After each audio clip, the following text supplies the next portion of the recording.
ہیں کراچی سے. وہ کہتے ہیں جی سپریم کورٹ آف پاکستان نے کراچی میں واقع نسلہ ٹاور جو کہ ایک رہائشی عمارت ہے، اس میں سینکڑوں افراد نے اپنی عمر بھر کی جمع پونجی سے گھر خریدے، اس کو گرانے کا حکم دے دیا ہے. کورٹ کے مطابق یہ عمارت ہی غیر قانونی ہے جو کہ تجاوزات کے زمرے میں آتی ہے. عوام کی سمجھ سے باہر ہے کہ جب شہر میں ایسے رہائشی منصوبے شروع کیے جاتے ہیں تو اس وقت لوکل گورنمنٹ کہاں ہوتی ہے؟ کیا اس طرح لوگوں کو بے گھر کرنا زیادتی نہیں؟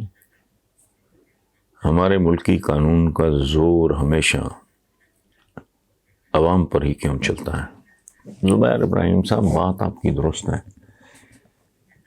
لیکن آپ غور کریں، اس ملک میں آبے کا آبا ہی بگڑا ہوا ہے. اس کی یعنی اندازہ لگائیں آپ، لاکھوں ایکڑ اراضی پہ ناجائز قبضے، وہ زمینیں واگزار کرانے کی کوشش کی جا رہی. اسٹیل مل کھا گئے کھانے والے، پی آئی اے کھا گئے جو کبھی دنیا کی نامی گرامی ایئر لائنس میں ہوتی تھی. ریلوے کو گورا دے گیا تھا، انہوں نے برباد کر کے رکھ دیا. تو یہاں بچا کیا ہے؟ اسی لیے میں اب تقریباً 30 سال ہو گئے مجھے لکھتے ہوئے، اور تقریباً 30 سال ہی ہو گئے ہیں مجھے اس پورے نظام کے لیے ایک لفظ استعمال کرتے ہوئے، ایک اصطلاح، وہ ہے آدم خور نظام. یہ اس طرح کے جو بٹس اینڈ پیسز میں ہم واقعات دیکھتے ہیں، بڑے بڑے عجیب و غریب، بڑے بڑے بھیانک، ناقابل یقین واقعات. پچھلے دنوں فیصلہ آباد کہ پنجاب میں ویٹ میں ملاوٹ، گندم میں ملاوٹ، پانی کا کوئی چھٹا دے دیا، کنکر ڈال دیے، مٹی بیچ میں مکس کر دی تاکہ ہر ایک من کے اندر تقریباً 3 kgs کا فرق پڑ جائے. اور ظاہر ہے جہاں لاکھوں ٹن گندم ہوگی تو اس کو ذرا آپ ضرب دیں کہ وہ کتنی بڑی ہیرا پھیری. تو اس طرح کی معمولات ہیں. ہمارے اسلام آباد کیپٹل ہے، دارالحکومت ہے، وہاں تجاوزات. تو یہ چلیں، ایک کیس ہے ابھی ریسنٹلی میں نے آج کالم جو لکھا ہے اس کا نام ہے 127 سال بعد. یار خدا کا خوف کریں، 127 سال کے بعد جیل کے قوانین بدلے گئے. چیف منسٹر سمیت پوری کیبنٹ پہنچی ہوئی تھی جیل میں. اوہ خدا کا خوف کرو، کتنی نسلیں مر جاتی ہیں، کتنی حکومتیں تبدیل ہو جاتی ہیں، سینکڑوں موسم آ کے گزر جاتے ہیں، مشینوں کے، کاروں کے ماڈلز چینج ہو جاتے ہیں، لوگوں کے رہن سہن بود و باش تبدیل ہو جاتے ہیں، موسیقی تبدیل ہو جاتی ہے، شاعری تبدیل ہو جاتی ہے. کون کتنا بے نیاز یا بے غیرت ہو سکتا ہے؟ 127 سال پرانے قوانین. اور یہی نہیں، آپ پروب کریں کسی لائر سے، ویسے مشورہ کر کے دیکھیں، وہ آپ کو بتائے گا حال کیا ہے. ہم تو 74 سال میں کنٹمپریری نہیں ہوئے، ہم موجودہ دنیا کے ساتھ ہم آہنگ ہیں ہی نہیں.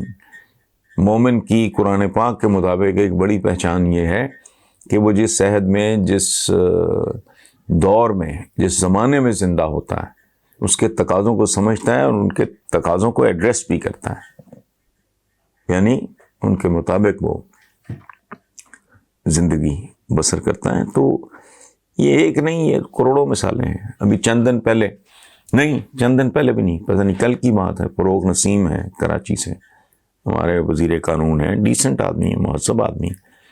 ان کا ایک عجیب و غریب بیان تھا، لیکن وہ کوئی عجیب و غریب ہے بھی اور نہیں بھی. کیا 25-30 سال پرانے مقدمات کا فیصلہ چند ماہ میں ہو جائے گا؟ نسلیں مر جاتی ہیں.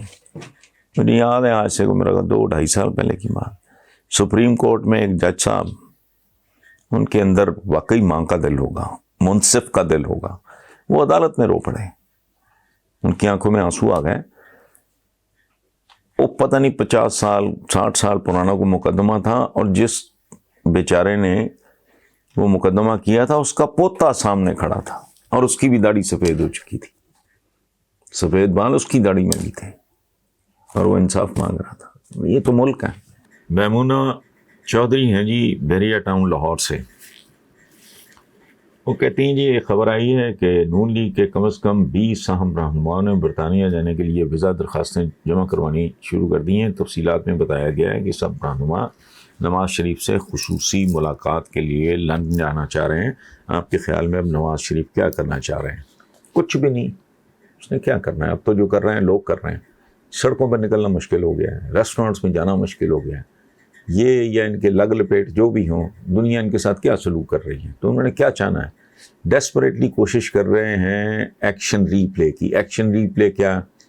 پہلے فارغ ہوئے تھے، ہاتھ پاؤں جوڑ کے بیچ میں اپنے آقاؤں کو ڈال کے جدہ چلے گئے،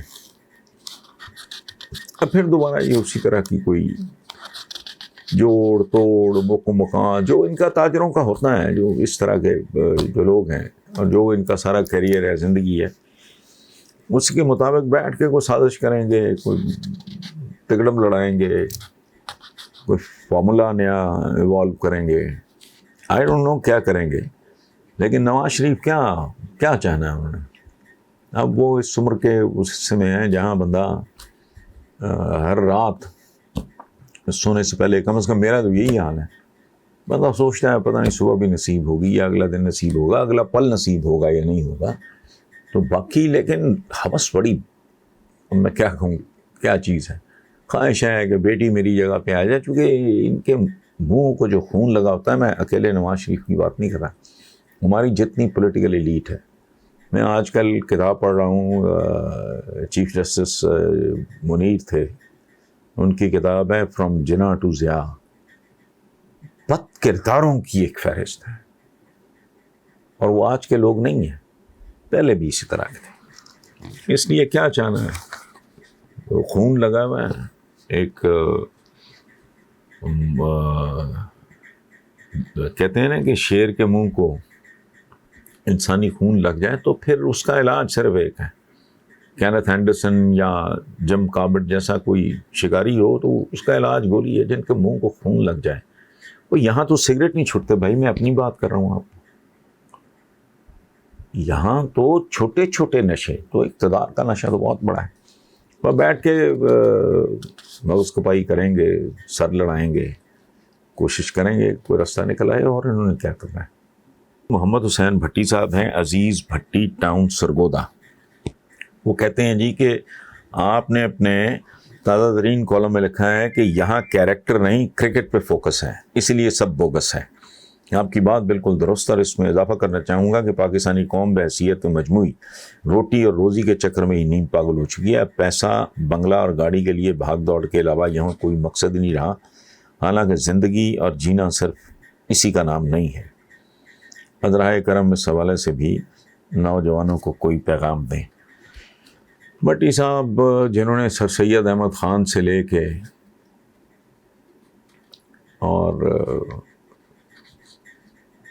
قائد اعظم کی اور علامہ اقبال کی نہیں سنی، وہ میرا پیغام کیا سنیں گے؟ اور سب سے بڑی بات یہ ہے کہ اگر آپ نے زندگی کوئی سلیقے سے گزارنی ہے، دیکھیں میں آپ کو ایک کال یاد دلاتا ہوں، ہمارے جو اولیاء صوفیہ وہ کہا کرتے ہیں کہ زندگی کیا ہے، 100-150 سال کی زندگی بھی ہو تو اس کی اوقات اتنی ہے، اس میں مہلت اتنی ہے، ٹائم اتنا ہے۔ یہ 100 سال 150 سال جو ہم بات کرتے ہیں، جیسے اذان کے بعد جتنا وقت اذان کے بعد نماز میں لگتا ہے، پوری زندگی 100 سال کی ہو 150 سال کی ہو، یوں ہی ہوتی ہے۔ اس کی وجہ ہے کہ رب العزت کے ان کائناتوں میں تو اربوں سال کی کوئی حیثیت نہیں ہے۔ تو ایک بندہ اگر کوئی 100 سال یہ وہ کل جانا ہے، وہ قبر میں جانا ہے، لیکن یہ سارے معاملات اب یہاں احادیث ٹھیک ہے، 40 ایسی احادیث ہیں